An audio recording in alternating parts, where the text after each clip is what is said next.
Bien-aimés dans le Seigneur, bien-aimés qui ne sont pas encore dans le Seigneur, et toute personne qui aura l'opportunité d'écouter ce partage, bonjour et soyez les bienvenus. Le thème de notre partage ce matin est intitulé « Il faut crier, même hurler, pour réveiller ceux qui dorment, bien-aimés dans le Seigneur. » Vous-même, vous le savez, quand une personne est profondément endormie, quand une personne est en plein sommeil, il ne faut pas lui chuchoter un mot à l'oreille pour le réveiller. Il ne faut pas l'appeler tout doucement pour le réveiller, mes bien-aimés dans le Seigneur. Il faut un bruit assourdissant. Il faut quelque chose de brutal pour que la personne prenne conscience dans son sommeil et puisse se relever, mes bien-aimés dans le Seigneur. C'est donc de la méthode avec laquelle on doit procéder que je veux parler par rapport à ce partage de ce matin, mes bien-aimés dans le Seigneur. La méthode. Ici, quand je dis crier, hurler, ce n'est pas vraiment dans le sens propre du terme de commencer à parler à haute voix ou à crier vraiment dans le sens littéral, à hurler. Non, mes bien-aimés dans le Seigneur. Ici, les personnes qui dorment, ce sont les personnes qui peut-être dans le Seigneur, je vais parler de deux aspects, les personnes déjà qui sont dans le Seigneur, nous chrétiens, mes bien-aimés, qui nous sommes refroidis avec le temps, avec l'accoutumance dans l'œuvre de Dieu, avec la routine. On est rentré dans un sommeil profond. Les choses de Dieu aujourd'hui dans notre vie vont au ralenti. Même notre enthousiasme affaibli. Tout en nous sommeille par rapport aux choses de Dieu, mes bien-aimés dans le Seigneur. Et si nous ne prenons pas conscience de cela, mes bien-aimés, les dons, les atouts que Dieu a mis à ta disposition, les choses, le bagage que Dieu t'a donné, tu risqueras de le perdre. Tu risqueras de voir ce bagage, ce talent, ces dons en toi également sommeiller et dormir, ne même pas servir à la collectivité, ne pas servir pour ce à quoi Dieu te les a donnés, mes bien-aimés dans le Seigneur. Il n'y a rien de plus triste que quelqu'un qui est bourré de qualité, bourré de dons, de talents, qui n'arrive à rien faire avec tout ce qu'il a, bourré de capacités. Il y en a plein comme ça dans nos églises, plein dans le Seigneur, qui ont plein d'atouts, qui ont tout pour glorifier le nom du Seigneur. Mais ils sont en plein sommeil, ils dorment, ils ronflent. Rien ne se produit, rien ne se passe dans leur vie. Et bien aimé dans le Seigneur, c'est dommage. C'est pourquoi vraiment ce partage me tient à cœur. Ce matin, bien aimé, si tu connais dans ton entourage un frère, une sœur que tu as connu bouillant, que tu as connu chaud dans le Seigneur, que tu as connu impliqué dans les choses de Dieu qui aujourd'hui et en recul, il observe, il dort, il ronfle, même bien aimé dans le Seigneur, hurle, crie pour réveiller ce frère, cette sœur, crie pour réveiller cette personne. L'œuvre de Dieu a besoin de bras, l'œuvre de Dieu a besoin de missionnaires, l'œuvre de Dieu a besoin de gens à la brèche. Mes frères, mes sœurs dans le Seigneur, je vous en supplie. Je ne dis pas d'aller crier dans les oreilles de ses frères et ses sœurs ou de hurler, non. Ici, les cris, les hurlements, ça parle de l'insistance, mes bien-aimés dans le Seigneur. La Bible dit quelque part que prêche la parole, au temps favorable ou non. Frère, ne faites que ça, sœur, ne faites que ça. Parlez dans les oreilles de ce frère, dans les oreilles de cette sœur, dans les oreilles de cette personne que vous connaissez, qui est en train de dormir. S'il faut le lui dire chaque jour, dites-le lui, mon frère, ma sœur, avec amour. Même s'il faut qu'il agisse comme cette personne à qui une femme était venue frapper en pleine nuit pour lui demander du pain pour ses invités.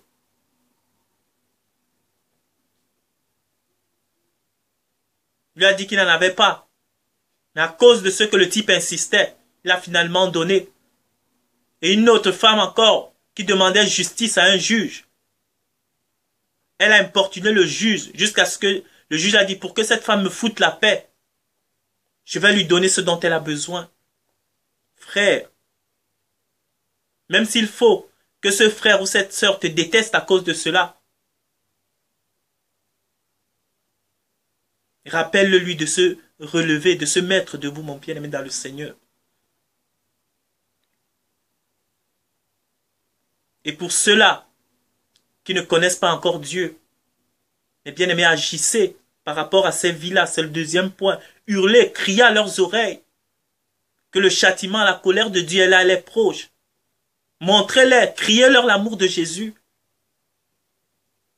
Hurlez-leur le sacrifice à la croix. Afin que ces personnes puissent venir à Jésus-Christ, mes bien-aimés dans le Seigneur. Dieu a besoin d'eux. Mais vous ne les tirerez pas de leur sommeil en leur chuchotant à l'oreille, c'est-à-dire en leur parlant une fois. Et en espérant qu'ils aient compris, en les laissant comme ça, non. Mais bien aimé, le travail de Dieu, c'est aussi la persévérance. Rappelez-leur jour et nuit. Prêchez-leur la parole. Dites-leur de venir à Jésus. Tous les jours que vous croisez les mêmes personnes, dites-leur la même chose. Rentrez à la maison, priez pour eux. Jeûnez même pour eux. Afin que Dieu puisse toucher leur cœur, mes bien-aimés dans le Seigneur. Il faut que ce soit pour vous un fardeau à porter. Afin que Dieu se manifeste, mes bien-aimés dans le Seigneur. Christ, quand il s'est pointé devant le tombeau de Lazare, il n'a pas chuchoté. Lazare était mort depuis 4 jours. Il ne dormait pas. Il n'était pas mort il y a 1 heure, il y a 2 heures. Il était mort depuis 4 jours. Il sentait. Il était en pleine décomposition. Frère, il y a des gens qui dans leur sommeil, c'est des niveaux et des niveaux. Il y en a qui dorment depuis 2 jours, depuis 3 jours. Il y en a qui sont même, ils dorment, ils sont morts, ils sont en état de décomposition avancée. Il faut hurler. Mais bien aimé dans le Seigneur, il faut crier pour ces gens-là.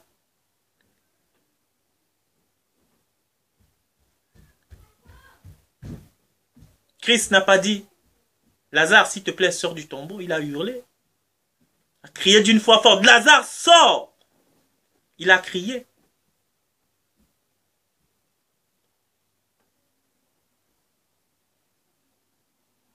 Bien-aimés, agissez pour ces personnes. Ces personnes ont besoin de vous. Vos frères, vos sœurs dans le Seigneur, qui se sont refroidis, qui dorment. Réveillez-les, mes bien-aimés dans le Seigneur. Ayez ce fardeau à cœur. Ceux qui ne connaissent pas encore Jésus-Christ, réveillez-les. Secouez-les, les temps sont durs. Nous sommes dans les temps de la fin, où les gens aiment les plaisirs, l'argent, toutes les choses de ce monde. Ils les préfèrent à Dieu. Il faut crier, hurler à leurs oreilles, mes bien-aimés dans le Seigneur, pour qu'ils puissent venir à lui.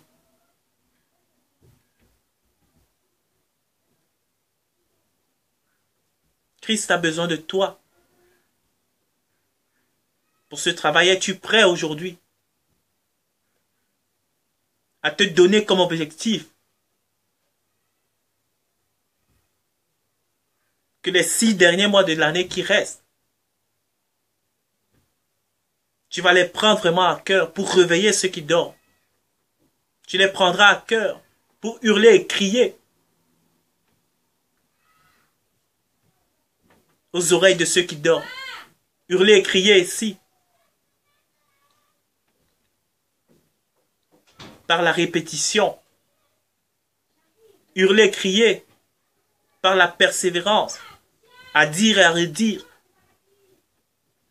à ceux qui dorment de se réveiller,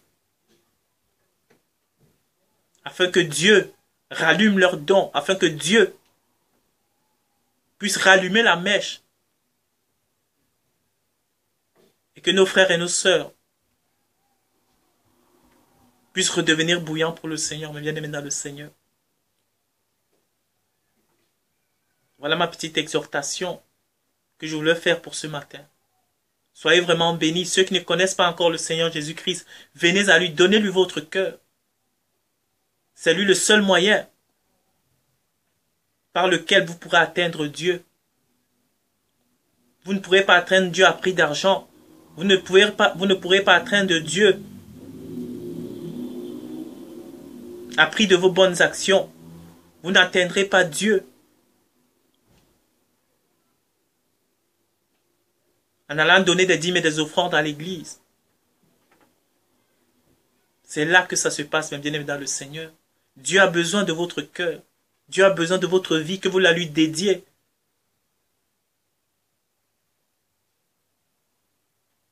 Et il saura quoi en faire. C'est lui qui vous a créé. Vous êtes comme une voiture. Il connaît toutes les pièces de votre vie. S'il y a une pièce manquante, il la remplacera. S'il y a une pièce défaillante par le péché, Dieu restaurera cette pièce. Dieu l'enlèvera pour mettre une nouvelle pièce. Quand une voiture ne va plus, ben on la met à la casse. Et il y a beaucoup de gens qui sont presque à la casse. Où on la restaure. Dieu est capable de vous restaurer. Dieu ne veut pas vous envoyer à la casse, mais Dieu, c'est un mécanicien consciencieux. Il enlèvera la pièce par pièce, il vous changera. La pièce du péché, il enlèvera. La pièce du mensonge, la pièce du vol, la pièce de la drogue, la pièce de l'alcool, la pièce des plaisirs mondains, la prostitution, la pornographie, l'infidélité. Pièce par pièce, il vous changera. Toutes les choses qui vous dégoûtent dans votre vie, Dieu est capable de les enlever. Et de vous transformer, vous donner un aspect nouveau. Mais Dieu est un gentleman. Il ne met pas la pression aux gens, il ne force pas les gens. Il veut que tu lui donnes ton cœur de toi-même. Es-tu prêt à prendre la décision de donner ta vie à Jésus-Christ aujourd'hui? Parce qu'il y a deux options. Il n'y en a que deux possibles. Il y a le ciel et l'enfer. La vie et la mort. Mais Dieu te dit de choisir la vie afin que tu puisses vivre, mon frère, ma soeur, mon ami dans le Seigneur. Vous pourrez le faire, c'est facile. Vous entrez dans votre chambre, vous priez, vous demandez pardon pour vos péchés, pour vos iniquités, vous demandez à Dieu de vous transformer, de venir laver de votre vie de péché, d'être votre Seigneur et votre Sauveur, il le fera de bon cœur. Ou si vous le voulez, vous pouvez prendre les mots que j'utilise, les mots que je dirai comme les vôtres, Dieu viendra tout aussi bien, et il changera également votre vie. Bien-aimés dans le Seigneur. Si vous voulez prier avec moi, nous allons incliner la tête, nous allons prier. Vous pouvez dire, Seigneur Jésus, merci pour ta parole. J'ai compris que j'ai besoin de toi. Que je suis une voiture prête à la casse. Mais tu ne veux pas que j'aille à la casse, Seigneur. Tu veux me réparer, tu veux me changer, tu veux me restaurer. Viens maintenant par ton amour me restaurer, Seigneur. Afin que ta grâce me soit favorable, ô Dieu. Pardon pour mes péchés, mes iniquités. Pardon pour tout ce que j'ai fait, consciemment ou inconsciemment. J'ai besoin de toi dans ma vie, Seigneur. Chasse en moi les ténèbres et ramène ton admirable lumière à moi. Je t'accepte comme mon Seigneur et mon Sauveur. Merci de me sauver, Seigneur. Au nom de Jésus. Amen. Amen, mon frère, ma soeur. Si tu as fait cette prière, bienvenue dans la communauté des enfants de Dieu. Bienvenue parmi les enfants de Dieu. Si tu as une Bible, tu peux commencer à la lire. Tu peux commencer à la méditer. Et tu peux continuer à entretenir ta relation avec Dieu au travers de la prière, la méditation. Demander à Dieu de continuer à te transformer, à te changer. Et il le fera de bon cœur. S'il y a une église, une assemblée près de chez toi, tu peux y aller. Dieu te fortifiera. Dieu ne t'abandonnera pas. Les hommes, les femmes peuvent t'abandonner. Tout ton entourage peut t'abandonner. Seul Dieu ne t'abandonnera pas. La Bible dit que même si une maman qui a porté son fils pendant 9 mois pourrait l'abandonner, Dieu te recueillera, mon frère, ma soeur. Dieu est fidèle. Sois béni. Tu as fait le bon choix. Et pour ceux qui sont en Christ, soyez encore bénis, soyez fortifiés. Dieu est fidèle. Accrochez-vous. Merci d'avoir pris de votre temps pour écouter ce partage. Soyez bénis.